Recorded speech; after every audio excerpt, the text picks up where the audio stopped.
Welcome to the latest edition of Wake Up with Wilder, our weekly look at the Old Dominion University football program. I'm Ted Alexander with the coach, Bobby Wilder.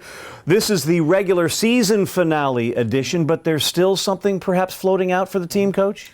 Yeah, there is, Ted. We've learned with what happened this past weekend, there's going to be 5 slots that won't be filled in the bowl games due to the fact that not enough teams this year are eligible. Unlike last year where there were too many teams, this year there's currently 75 teams that are eligible to play in postseason, and there's still 5 positions open, and we're one of the teams that could be considered for an additional game. And when I met with the team yesterday and explained it to them, they want in, they're excited.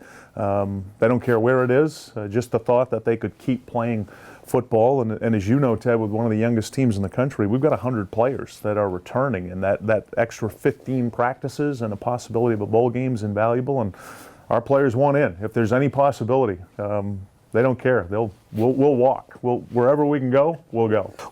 There are those out there that would say 5 and 7, a bowl, it's like a certificate of participation. It's not a worthy reward. But you talk about the practical reasons to want to do this, the extra practices, the experience for a young team. Yeah, that's invaluable, Ted. And the fact that our players, they don't care. They want to play. They want to play football. And when you think about it from the player perspective, what they do all year long to prep for 12 games, and then just the possibility there might be a 13th game. The team meeting yesterday was, I walked into it, and initially it was like going to a funeral. I mean, kids were devastated. At the end of the meeting, there was excitement. There was just the thought that there could be another one, and I can't emphasize enough the fact that with 100 players returning, this is almost like the start of the 2016 season, all that practice time. The ability to get those young players all that much more work, and they all want to do it. Stay tuned to ODUsports.com to find out where the Monarchs are going, if they're going anywhere. Let's talk about the season finale against FAU. Another crazy Old Dominion football game. You go down 24-3. You don't go to the cashier's window. You suck it up, get right back into the game. Good ball game.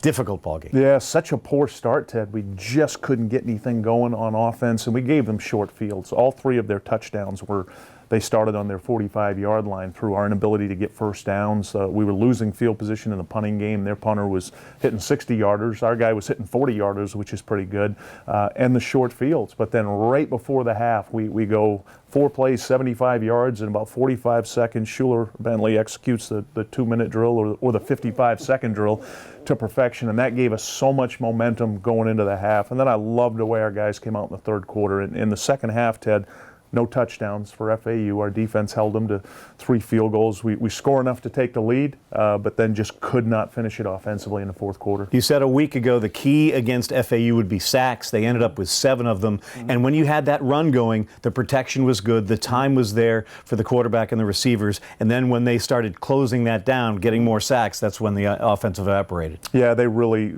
took over the game in the fourth quarter from that standpoint with the sacks, our inability to throw and catch the ball.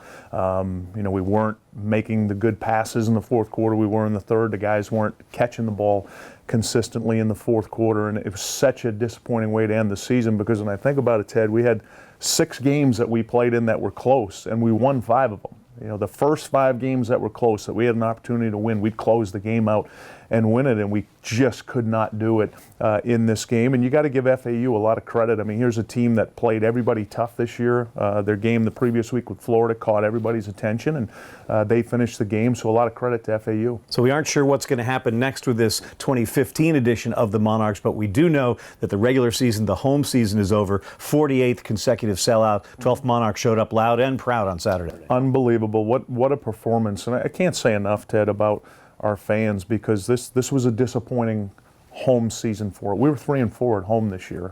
First ever losing record as a program, first ever home losing record, and they hung in there. The fact it was a holiday weekend and all those people showed up, how loud it was, it felt like a playoff game. Our kids got so much energy for that, and we're all disappointed. We feel like we let them down, but can't say thank you enough to our loyal supporters. As we look forward to 2016, top priorities for you in the program? Oh, the number one thing is that we got to grow up. I mean, it's just so frustrating, the freshman rookie mistakes. And with 33 first-year guys playing as much football, our kids will grow from this. But we really got to grow up. We got to get better performance, better consistent performance on offense, particularly at the quarterback position. Losing Melvin Vaughn in preseason was a dagger because that really affected our short yardage and fourth down. You could see it, Ted, consistently throughout the year. We've never been this poor percentage-wise on fourth and short, third and short like we were this year. So the development of a tight end H-back to give us a better ability